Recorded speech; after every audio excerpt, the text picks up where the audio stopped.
Doom Eternal, huh? Wow. Just wow. One thing I'll definitely start off by saying is that it's one hell of a spectacle, and it's one hell of a ride. I think that it's the most intense gaming experience I've had since my days of healing raids in World of Warcraft, which occasionally gets very exciting.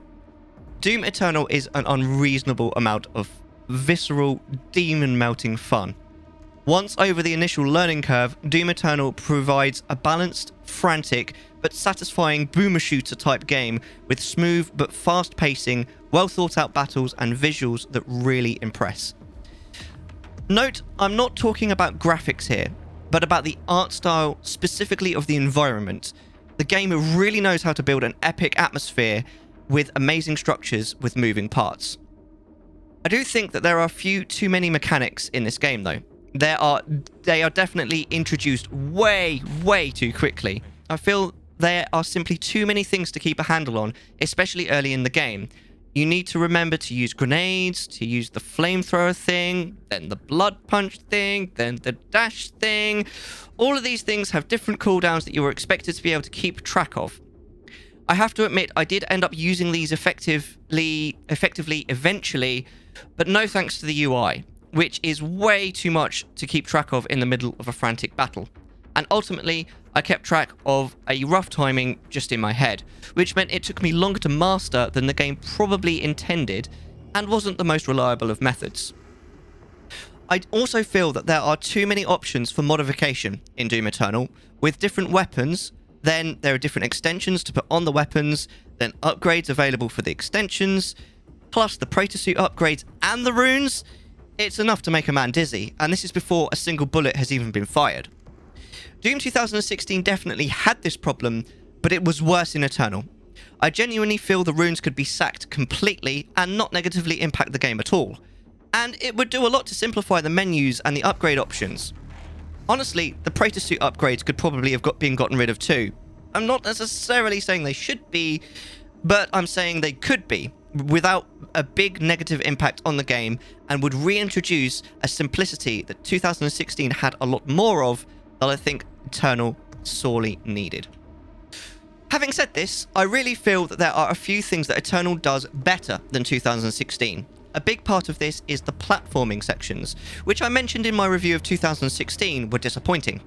They were a lot more interesting in Eternal, even though they were much more extensive, and felt a lot more natural and less like an interruption to the action. I do think the climbable walls were a pain in the first person, and I think it would have been great if the camera had pulled out to the third person view just while I grabbed on, as I found myself struggling with the camera with having my face like right up against the wall.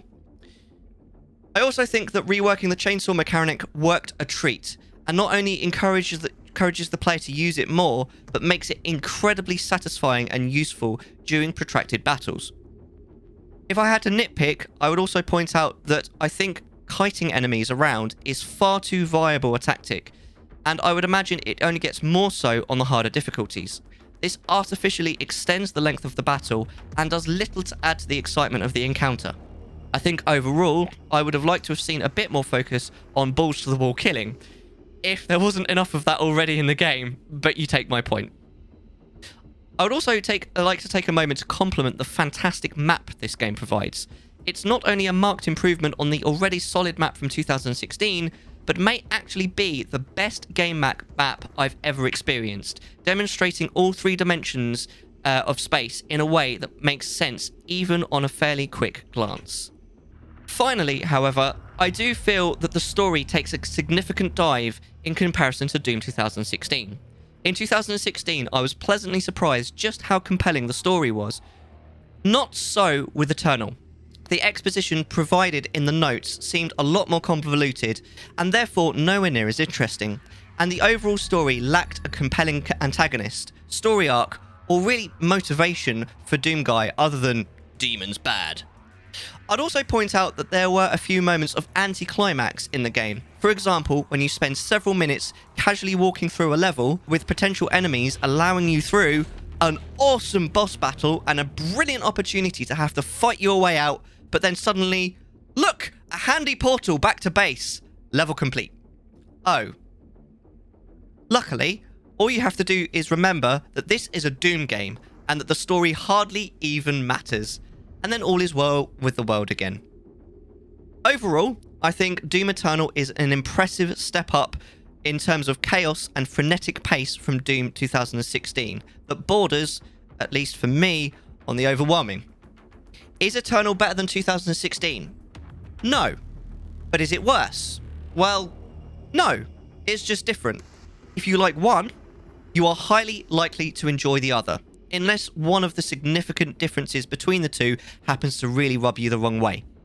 I've already recommended Doom 2016, and frankly, if you enjoyed that, you are extremely likely to enjoy this too. Therefore, Doom Eternal has the Mellar seal of approval. Definitely worth the buy for me, and I hope you will agree.